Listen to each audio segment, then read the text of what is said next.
بسم اللہ الرحمن الرحیم نحمدہ ونصلی علی رسولہ الکریم۔ اس وقت معاشرے میں ایشیا میں، صرف ہمارے بھارت میں، ہندوستان میں، انڈیا میں ہی نہیں، آس پڑوس کے ملکوں میں بلکہ ایشیا میں جہیز کی لعنت بہت زیادہ ہے، اور جہیز لوگ اپنی بچیوں کو ضرورت کی چیزیں دیتے ہی ہیں، اس کے علاوہ بھی لوگ باقاعدہ ڈیمانڈ کرتے ہیں کہ ہمیں موٹر سائیکل بھی چاہیے، کار بھی چاہیے، اور اتنے روپے چاہیے۔ کتنی شرم کی بات ہے۔ تو جہیز کے اوپر ایک نظم ہے، وہ میں آپ کو سنانا چاہتا ہوں، اور اس کو آپ لوگ خود بھی سنیں اور عام کریں۔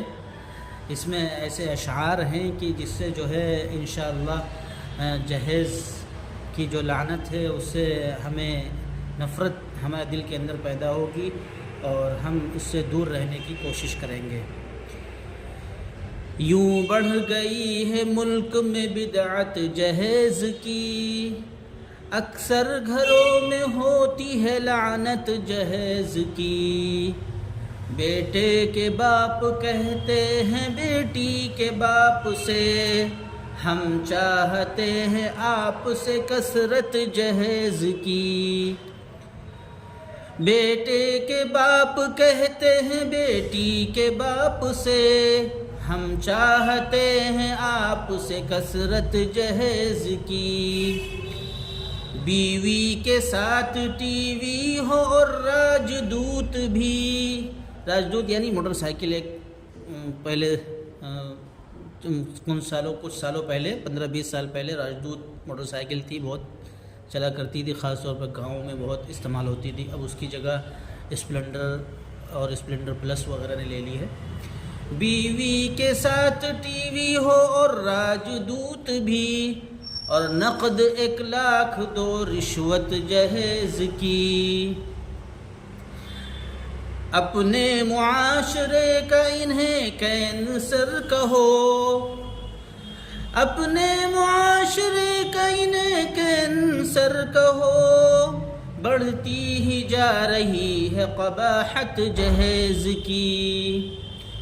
بیٹھی ہیں سن رسیدہ غریبوں کی بیٹیاں، بیٹھی ہیں سن رسیدہ غریبوں کی بیٹیاں، کتنوں نے جان دے دی بدولت جہیز کی۔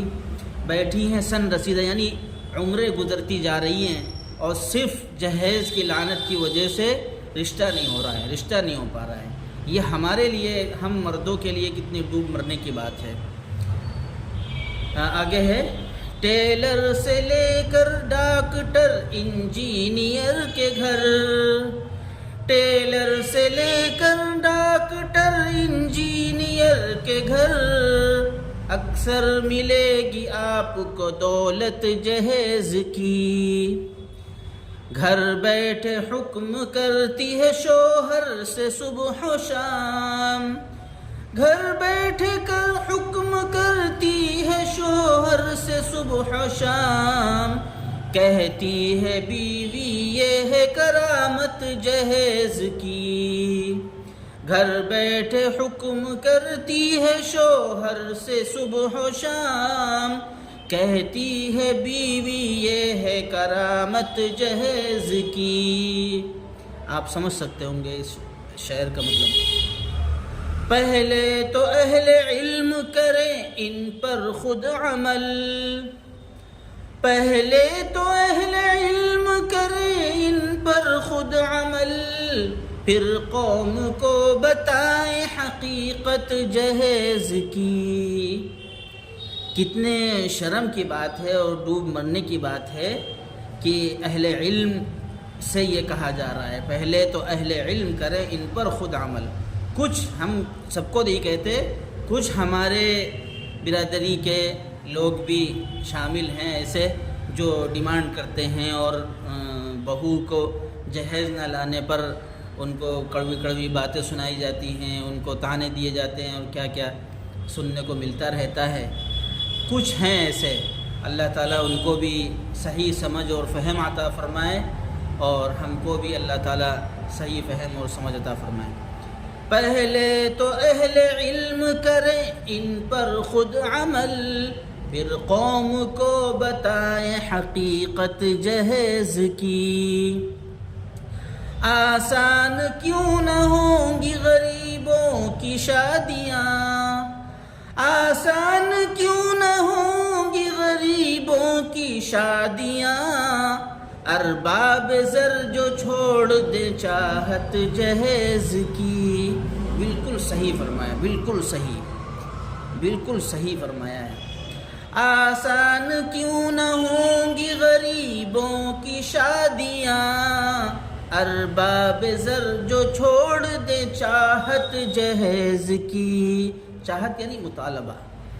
غریب اپنے بیٹی کو خون پسینے سے کما کر جو کچھ ضرورت کا سامان دے سکے دے، اس کے علاوہ جو چاہت کرتے ہیں لڑکے والے یا لڑکے کے والدین، وہ ٹھیک نہیں ہے۔ وہ اگر چھوڑ دیں تو غریب سے غریب کی بھی شادی ہو جائے گی آسانی سے۔ مسلم معاشرہ ہو کہ ہندو سماج ہو، مسلم معاشرہ ہو کہ ہندو سماج ہو، دیتا ہے دین کس کو اجازت جہیز کی۔ جس نوجوان کو خوف ہے پروردگار کا، جس نوجوان کو خوف ہے پروردگار کا، اس کو نہیں ہے کوئی ضرورت جہیز کی۔ یعنی جو متقی اور پرہیزگار ہے، جو اللہ تعالیٰ نے جس کو فہم سلیم عطا فرمائی ہے، فہم صحیح سمجھ عطا فرمائی ہے، وہ خود اس بات کو وہ کہتا ہے اور خود ایسا ظاہر کرتا ہے کہ بھائی لڑکی کے ماں باپ کی یہ بہت بڑی عطیہ اور یہ بہت بڑا ان کا ہدیہ ہے ہمارے لیے کہ وہ اپنی لخت جگر کو، جس کو انہوں نے اپنے خون پسینے سے پال پوس کر بڑا کیا، تعلیم دی، تربیت دی، اب وہ اس کو یک لخت میرے حوالے کر دے رہے ہیں۔ اس سے زیادہ ہمیں کیا چاہیے؟ اس سے زیادہ ہمیں کیا چاہیے بتائیے؟ اور سچ بتائیں، بالکل اس میں جو ہے مرد حضرات کی غیرت مند ہونا بہت ضروری ہے۔ اتنا غیرت مند ہونا ضروری ہے کہ میں اپنا واقعہ آپ کو بیان کرتا ہوں کہ بالکل مسجد میں بیٹھا ہوں اور اللہ کے گھر میں بیٹھا ہوں، سچ بتا رہا ہوں کہ جب ہمارا رشتہ طے کیا گیا کہ ہمارے والد صاحب نے پہلے ہی کہہ دیا تھا کہ ہمیں جہیز کے نام پر پانی تک نہیں چاہیے، مطلب آپ کچھ دینے کی بھی کوشش نہ کریں اپنے پاس سے بھی، اپنی لڑکی کو اس کی ضرورت کے لیے بھی کچھ نہ دیں، سارا انتظام ہو جائے گا۔ تو اس کے باوجود بھی انہوں نے بستر اور ڈنر سیٹ وغیرہ تھوڑا سا دے دیا تھا، بہت اصرار کے ساتھ، تو میں نے پھر کچھ نہیں کہا۔ اس کے بعد شادی کے کئی سال کے بعد جب ان کی والدہ نے کہا کہ ہم اپنی بٹیا کو فریج دلائیں گے اور واشنگ مشین دلائیں گے وغیرہ، تو یقین مانیے میرا دل بہت دکھا اس بات سے کہ آپ کیوں دلائیں گی، ہم ہیں، ہم محنت کریں گے، ہم لے کے آئیں گے انشاءاللہ، تھوڑا تھوڑا کر کے جمع کر کے لے کے آئیں گے انشاءاللہ، ضرورت کی چیزیں گھر میں فریج ہے اور واشنگ مشین، جو بھی ضرورت کی چیز ہے۔ لیکن وہ باصرار آئی تھیں باقاعدہ، اسی لیے تو وہ دلا کے گئی۔ تو یہ غیرت مندی ہونا بہت ضروری ہے۔ اللہ تعالی ہم سب کو غیرت مند انسان بنائے۔ اور آگے ہے، ایمان اور یقین سے اتنا تو سوچئے، ایمان اور یقین سے اتنا تو سوچئے، سنت کو ترک کرتی ہے بدعت جہیز کی۔ یہ بھی دیکھیے کتنا بڑا نقصان ہے۔ رسول اللہ صلی اللہ علیہ وسلم کی سنتوں پر عمل کرنا بہت بڑا کام ہے اور بہت بڑی نعمت ہے اگر کسی کو حاصل ہے یہ، اور اگر اس کو ترک کر رہے تھے تو دیکھیے جہیز کی وجہ سے کتنا ہمارا نقصان ہے، اور حضور صلی اللہ علیہ وسلم کو ہم قیامت کے دن کیا منہ دکھائیں گے اس طرح کی حرکتیں کر کے۔ اللہ تعالی ہماری حفاظت فرمائے۔ آگے، بکتے ہیں بیل بکروں کی مانند نوجوان، بکتے ہیں بیل بکروں کی مانند نوجوان، ان کا وجود ہے صرف قیمت جہیز کی۔ بکتے ہیں بیل بکروں کی مانند نوجوان، ان کا وجود ہے صرف قیمت جہیز کی۔ قاضی کبھی نکاح نہ ان کا پڑھا کرے، قاضی کبھی نکاح نہ ان کا پڑھا کرے، جن کی طرف سے آئے شکایت جہیز کی۔ قاضی کبھی نکاح نہ ان کا پڑھا کرے، جن کی طرف سے آئے شکایت جہیز کی۔ سر جوڑ کر فکر کریں آپ اور ہم، سر جوڑ کر فکر کریں آپ اور ہم، پھر قوم کو بتائیں حقیقت جہیز کی۔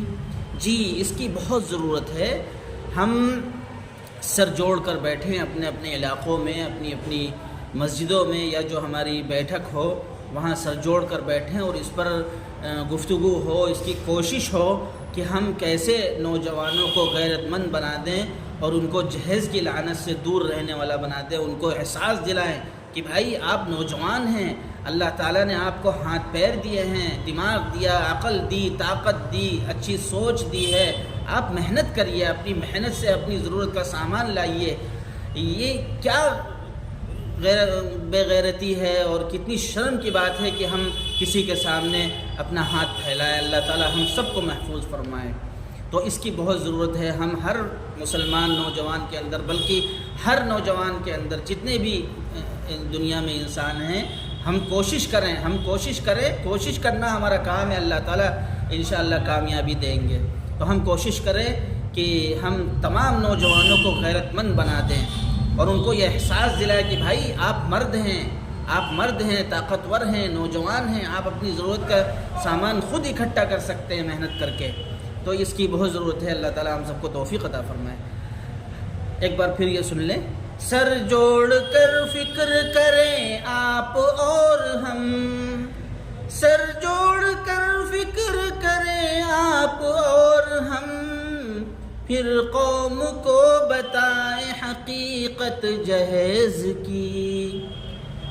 قاصر خدا کے سامنے کیا منہ دکھاؤ گے، قاصر خدا کے سامنے کیا منہ دکھاؤ گے، تا عمر تم نہ کیجیو حسرت جہیز کی۔ یہ مقطع تھا، آخری شعر تھا۔